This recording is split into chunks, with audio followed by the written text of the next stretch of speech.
Au début, tout allait bien dans ta sexualité de couple. Et puis, petit à petit, le désir s'est étiolé, abîmé, raréfié. Peut-être cela crée-t-il en toi de l'incompréhension, de la tristesse, éveille des peurs, des frustrations. Car au fond de toi, tu sais que tu mérites et que tu veux vraiment une sexualité épanouie, légère, fluide et joyeuse avec ton ou tes partenaires. Si tu te reconnais dans cette situation ou que tu l'as déjà vécu dans de précédentes relations, cette vidéo est pour toi. Je vais t'expliquer ce que personne ne te dit sur les mécanismes et les causes de la perte du désir dans le couple. C'est parti!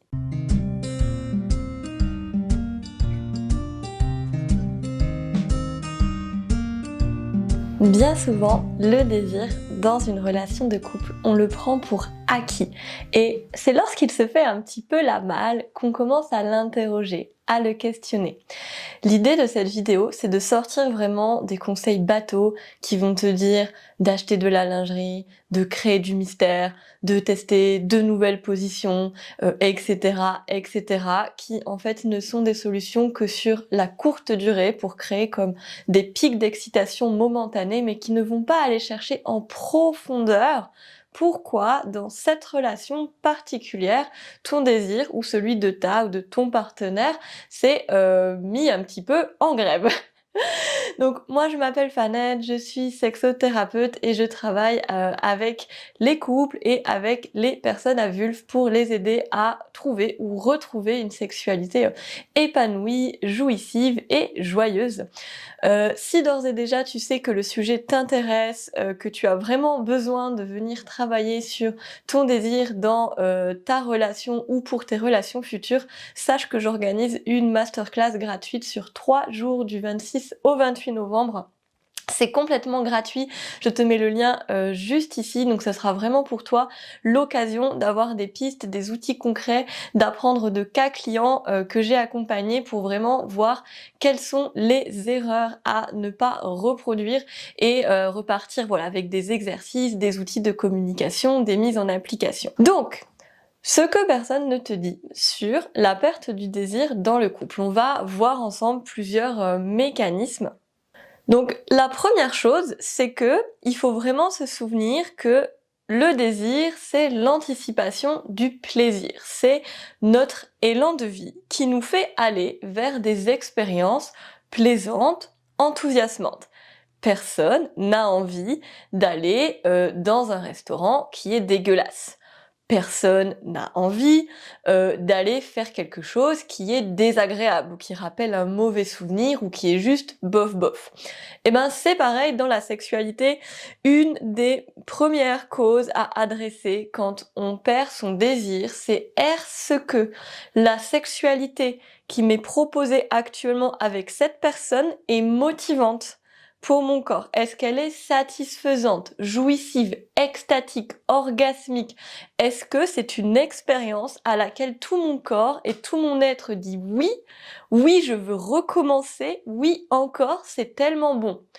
Si la sexualité ne te convient pas, n'est pas ajusté à tes besoins, ne te procure pas beaucoup de plaisir, si tu te forces à des choses qui ne sont pas vraiment bonnes et agréables pour toi, si tu as du mal à exprimer ce qui te fait du bien, si tu es dans un script répétitif qui met la pénétration au centre et qui ne met pas ton plaisir sur un pied d'égalité, si tu donnes beaucoup dans la sexualité mais que tu ne reçois pas beaucoup, moi, je comprends que ton désir, ils disent non, non, mais moi j'ai pas envie d'aller là en fait.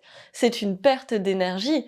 Euh, donc, première chose, c'est te demander à quel type de sexualité mon corps et mon désir disent non. Ce n'est pas juste je n'ai plus de désir, j'ai perdu ma libido. Ça, c'est pas vrai. C'est à quel type spécifique de sexualité euh, je dis non. Qu'est-ce qui n'est pas motivant pour moi dans cette expérience? Donc ça, c'est vraiment quelque chose de l'ordre de la qualité, en fait, de l'interaction sexuelle, de la satisfaction sexuelle qui est à adresser. Et donc, bah, ça s'adresse en toi peut-être te connaissant un peu mieux, en t'explorant par la masturbation, en osant exprimer verbalement, concrètement, explicitement à ta ou ton partenaire ce que tu aimerais, à faire des propositions, à essayer de changer l'ordre dans lequel vous faites les choses, peut-être à proposer des temps un peu plus sans pénétration ou de sensualité ou des choses dont tu rêves mais tu n'oses pas vraiment en parler. Mais bon, l'autre personne n'est pas télépathe, donc si tu veux vivre des choses chouettes, il va falloir en parler. Et du coup, voilà, peut-être ce côté-là, et puis explorer ensemble, en fait, à deux. Ok, je vois que là, il n'y a pas une pleine satisfaction sexuelle pour moi, donc forcément, ça me donne moins envie de faire des itérations d'expériences. Pourtant, j'aimerais vraiment, vraiment ressentir ce désir, ce feu ardent pour toi, et vivre une sexualité qui nous comble de plaisir, toutes les deux ou tous les deux.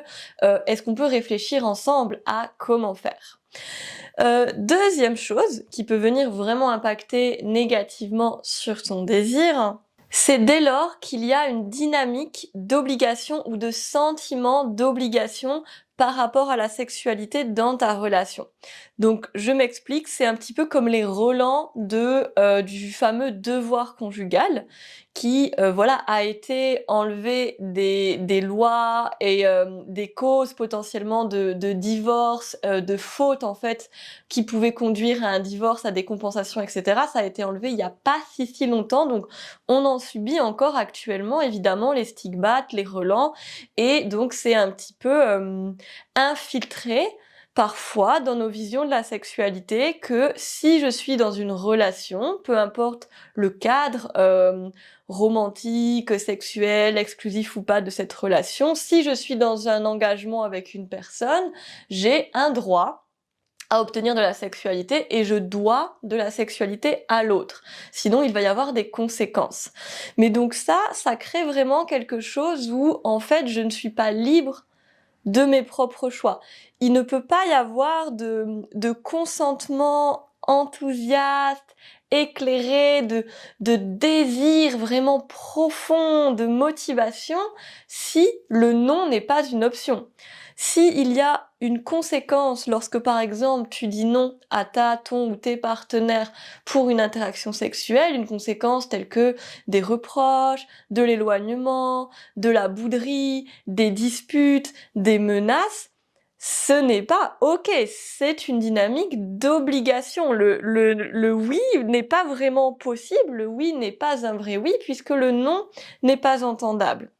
Et ensuite, il y a tout ce qui est de l'ordre un peu plus intériorisé du sentiment d'obligation. C'est est-ce que toi-même, tu t'auto-forces un petit peu, tu te dis que ton ou ta partenaire va aller voir ailleurs si jamais vous n'avez pas une certaine fréquence, tu te sens coupable, tu ne veux pas lui faire de mal, tu te dis que un couple qui ne fait pas tant de fois l'amour par semaine, ce n'est pas normal, donc il faut un petit peu se forcer parce que l'appétit vient en mangeant. Enfin, toutes ces choses horribles qu'on peut avoir assimilées inconsciemment.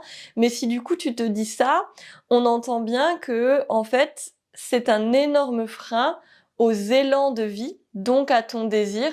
Personne n'a envie de faire quelque chose pour lequel il ou elle est forcé. Moi j'adore la glace au chocolat. Si on me dit là tout de suite tu dois manger une glace au chocolat, c'est obligé, puis qu'on me la fourre dans la bouche comme ça, franchement, je vais pas du tout en avoir envie, même ça va me dégoûter de la glace au chocolat, je vais plus jamais avoir envie de m'en acheter en fait. Donc vraiment je t'invite à te poser la question, est-ce qu'il y a de la place pour le non dans ma relation, dans ma sexualité, ou est-ce que soit par les actions de l'autre, soit par mes propres voies intérieures, mes propres croyances, est-ce qu'il y a une dynamique d'obligation, de sentiment d'obligation qui vient du coup couper court à mon désir et petit à petit le mettre au ras des pâquerettes en fait. Et ensuite, autre chose qui peut vraiment impacter et diminuer ton désir dans ta relation, c'est le fait qu'il n'y ait pas de connexion en dehors des temps de sexualité. En fait, si dans ta relation, il n'y a pas de connexion émotionnelle, de connexion intellectuelle, de moments de qualité, d'émotions partagées, de tendresse, de moments de complicité, en dehors des temps d'intimité physique et de sexualité, en fait, vous êtes très très loin.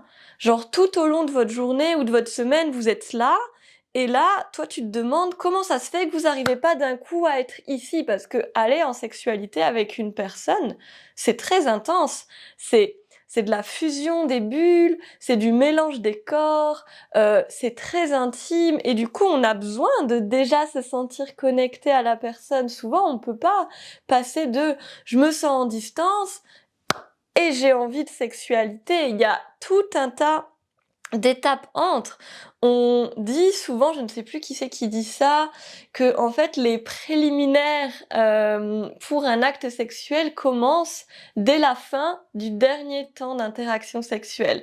Donc c'est-à-dire que tout ce qui se passe entre deux moments d'interaction sexuelle sont une forme de préparation à ce moment d'intimité très très fort.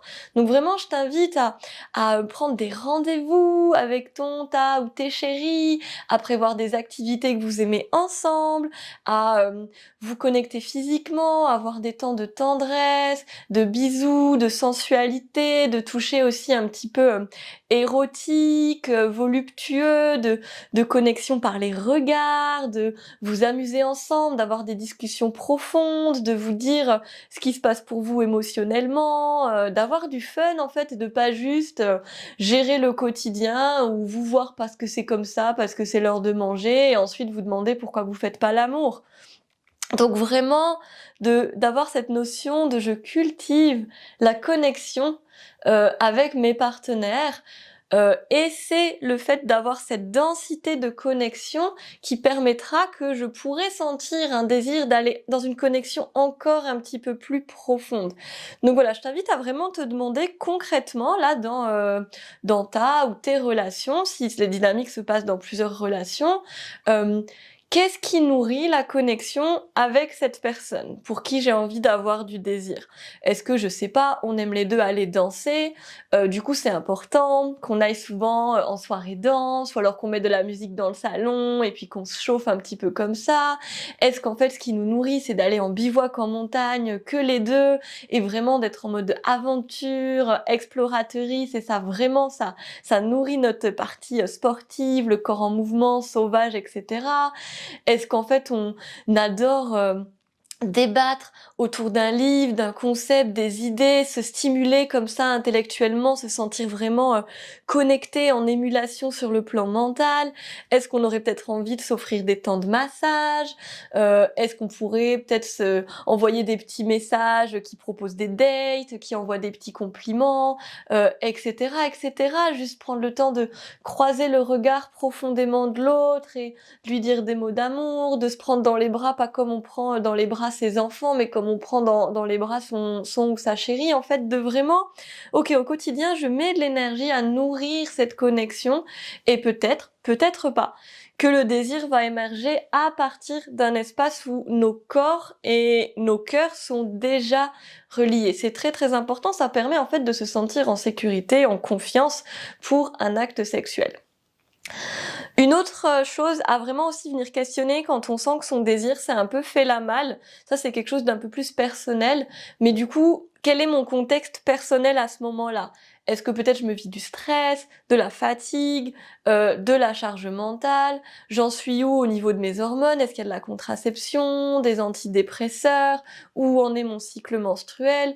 Est-ce qu'il y a des douleurs en ce moment? Est-ce que je suis en process émotionnel sur quelque chose? Etc., etc. Et en fait, tout ça vont être bien évidemment des facteurs qui vont diminuer le désir, et donc vraiment aussi se demander, est-ce que actuellement dans ma réalité, il y a de la place pour la sexualité?